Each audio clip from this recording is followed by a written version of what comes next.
Given the content of our page and how we often talk about disordered eating and eating disorders, I wanted to go over today actually 10 signs of restrictive eating or an eating disorder that tend to go overlooked. Now, today I'm not going to go into detail about some of the more obvious signs like dramatic weight loss or complete refusal to eat or things like that. I specifically want to go over some of the more discrete signs because, again, these are the things that tend to go overlooked and oftentimes lead to that individual not getting the help that they need. So if you're noticing any of these things in yourself, your friends, family, whoever it might be, pay attention, because I think a lot of these things, again, get masked by what our society feels is normal as it pertains to food, but oftentimes can actually be an eating disorder.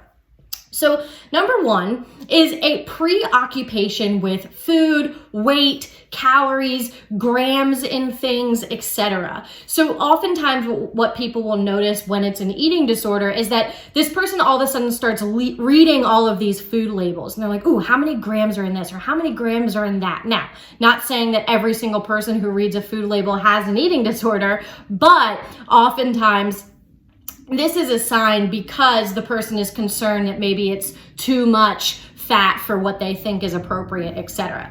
Number two is a refusal to eat certain foods that may progress into entire food groups. So at first, this can get masked as like eating healthier, and the person's like, oh, I'm just trying to cut down on X, Y, and Z. But then oftentimes it snowballs into avoiding entire food groups. And one of the big things is the higher calorie foods, things like carbs, fat, sugars. They all of a sudden stop eating all of those, again, because of the fear of the amount of calories that's in that food.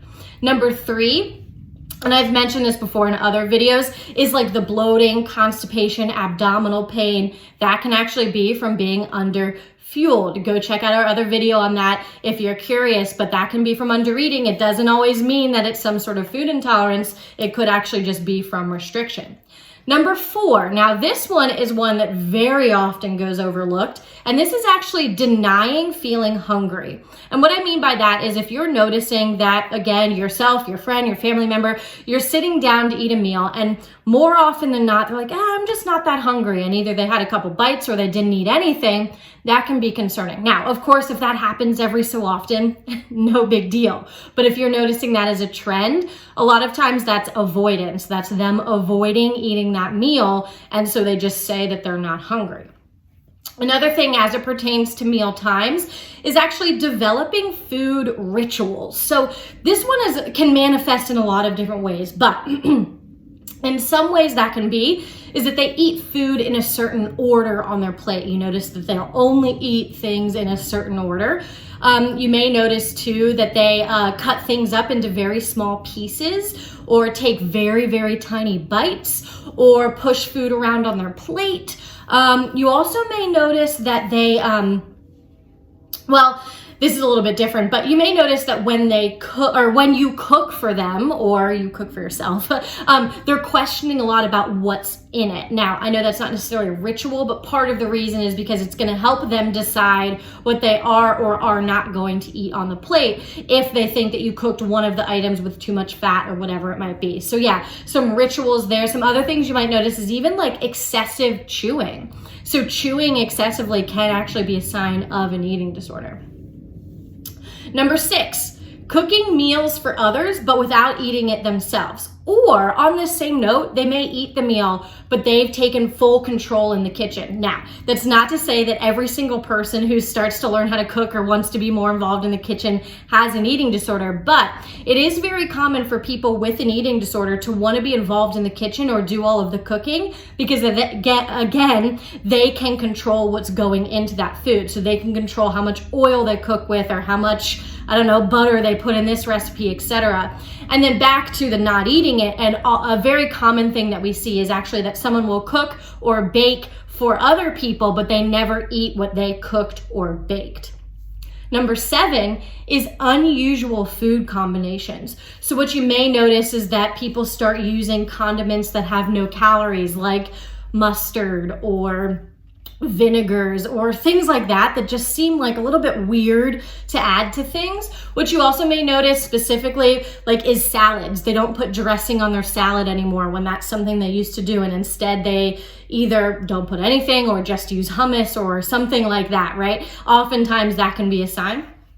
Number 8 is maintaining rigidity, not only around meals, but oftentimes around exercise as well. So what I mean by that, so a lot of times when it's rigidity around meals, what'll happen is they have very set times that they have to eat. I ate breakfast at this time, I ate lunch at this time, I ate snack at this time, etc.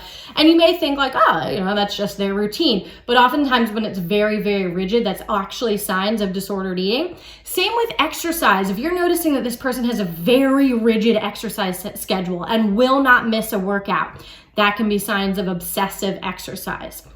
Now the last one, or second to last one, number 9, is loss of period. Now that's not necessarily something that would go overlooked, but the reason why I wanted to bring it up is because especially in adolescence, if there's someone who has just started their period, let's say they started it within the last year or 2, they might lose it, and people do, I guess, overlook it. I should go back. They do overlook it because they're like, oh, well, this person's new to getting their period. It's normal for it to be irregular at first, which is true, but it can also be because they started decreasing their intake and they lost their period as a result. The last thing that I want to talk about is actually some things in how they look that again might go unnoticed. And that can be actually very thin skin on their hands and on their face. And it can almost look like they have their underneath their eyes is a little bit concave, and same with their temples. That can actually be because of a loss of fat and subcutaneous tissue under the skin. So the skin looks very, very thin. And sometimes it actually makes their hands and their face look older than they actually are. So those are 10 things that you should pay attention to. Now, again, it's not to say that every single one of these things means that that person has an eating disorder, but I wanted to point them out because, again, they're very common to be overlooked in someone that is really struggling with an eating disorder or disordered eating.